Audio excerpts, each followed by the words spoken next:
como que uma frota inteira de navios de guerra simplesmente escala uma montanha e cruza a terra firme.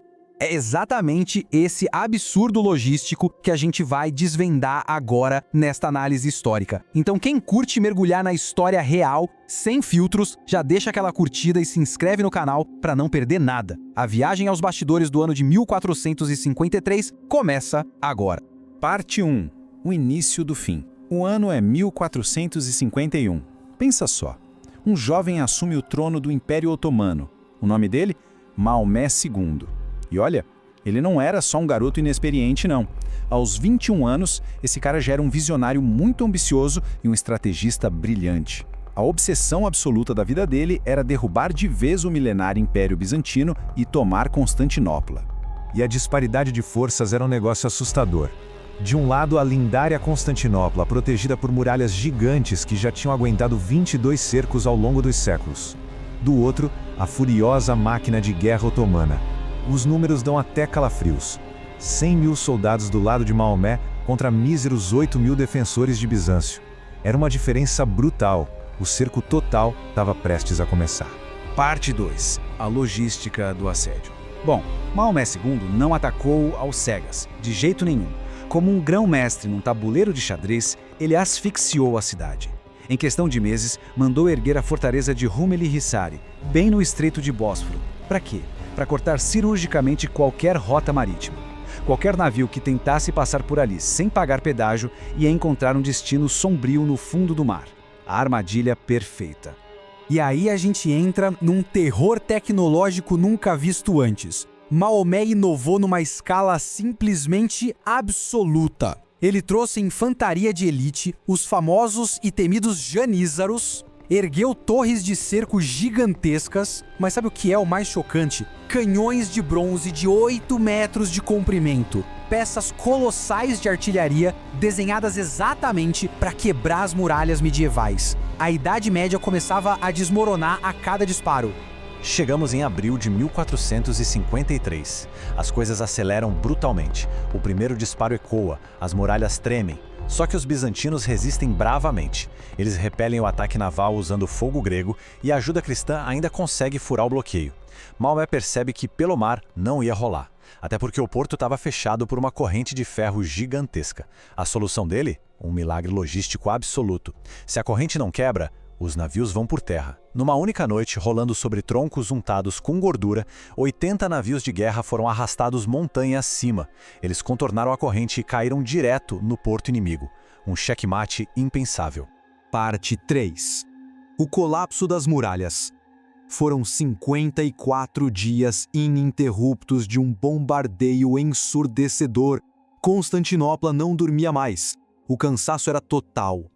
Mas na noite de 28 de maio, algo perturbador aconteceu. O exército otomano simplesmente parou. Um silêncio súbito, pesado, inédito. Era o prelúdio do fim, a preparação para a cartada final.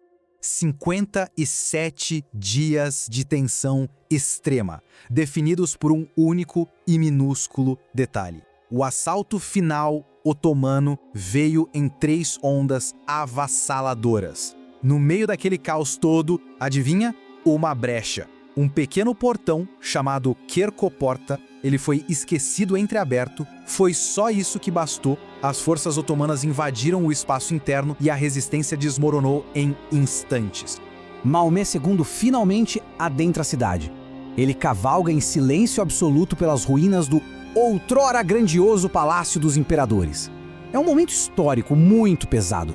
O jovem conquistador olha para o estrago ao redor e recita um antigo poema persa, uma reflexão super poética sobre a efemericidade do poder e o fim de uma era gloriosa. Um destino sombrio selou aquele lugar para sempre. Mais de 1000 anos da herança do Império Bizantino foram apagados numa tarde de maio. Maomé vai direto para o coração da cidade, a imponente Catedral de Santa Sofia. Lá mesmo, o edifício é transformado numa mesquita. Uma nova ordem global se estabelece. A partir daquele segundo, a antiga cidade vira a fervilhante capital do Império Otomano. Parte 4. O Mecenas e o Estado. Agora, vamos colocar as lentes de um historiador, porque Maomé II era muito mais do que um general implacável. Ele foi um verdadeiro arquiteto de civilizações. Esse paralelo é fascinante. De um lado, a mente terrível que planejou aquele cerco sufocante. Do outro, um refinado mentor cultural e patrono da Renascença. Esse cara falava vários idiomas fluentemente. Ele convidava artistas italianos da Renascença para a própria corte. Colecionava manuscritos gregos e persas antigos. Ele era literalmente uma ponte intelectual entre dois mundos. E o grande pulo do gato está na estratégia política dele. Para segurar as pontas no império gigantesco e recém-conquistado, ele criou o sistema Millet. Era assim, grupos não muçulmanos ganhavam autonomia. Judeus, armênios e cristãos ortodoxos podiam manter as próprias leis e líderes comunitários. Uma manobra genial de tolerância calculada para manter a estabilidade e evitar rebeliões. Mas administrar essa nova capital exigia pulso firme. Ele centralizou o poder de um jeito absoluto. Criou leis super rigorosas através dos códigos Canunami.